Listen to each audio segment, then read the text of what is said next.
Hi everyone, my name is Adriana and I'm an academic success coach in the tutoring and testing center.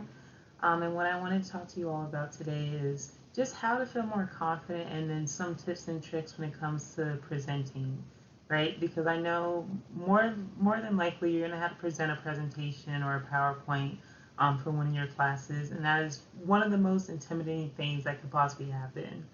I know back in the day when I was an undergrad and even now as a graduate student, I have really bad performance anxiety.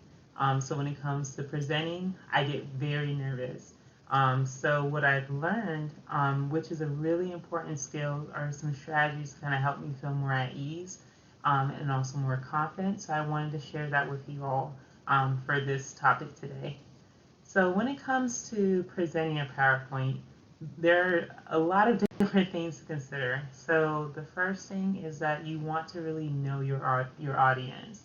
Really understand who you're going to be presenting this information to.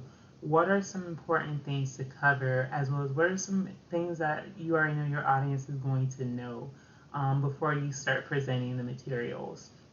And that's something that's important to know because you don't want to regurgitate the exact same thing over and over again because more than likely your audience, unfortunately, is not going to get much out of your presentation. But also, you may be spending way more time than necessary providing the same information that they already know before coming to your presentation. Some things to also consider when you're presenting is you want to always make sure that you are confident. So most of the time, and I know this is something I always struggle with, most of the time you may be in a room with 10, 15, or if not more than 70 people that are going to be listening to your presentation. And that's something that's very anxiety provoking.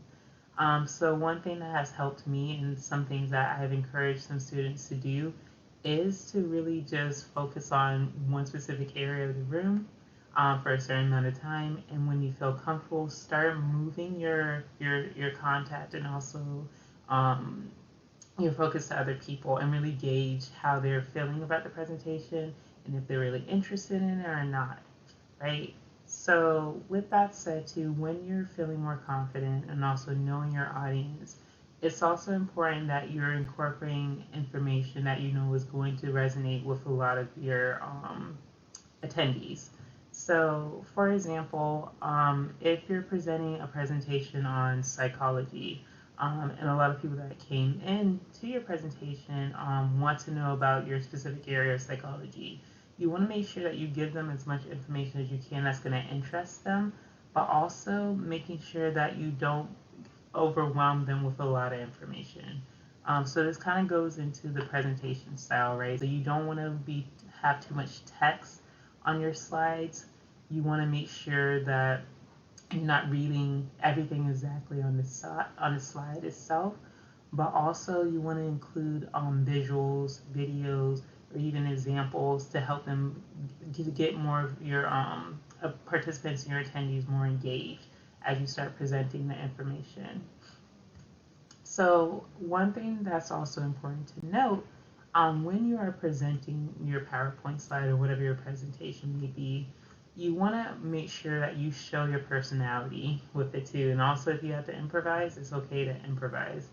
I know one thing that I learned that really improved my presentation skills is that I realized that sometimes I'm a very friendly, funny person. So I try to make sure that I use humor sometimes, but also making sure that I make my attendees feel more comfortable as I'm going through the information. But not only that, if you have to add more details or clarify a bulletin point or something in your slide, make sure that you have something that connects to that bulletin point. And it doesn't take that long to think of a situation or a scenario.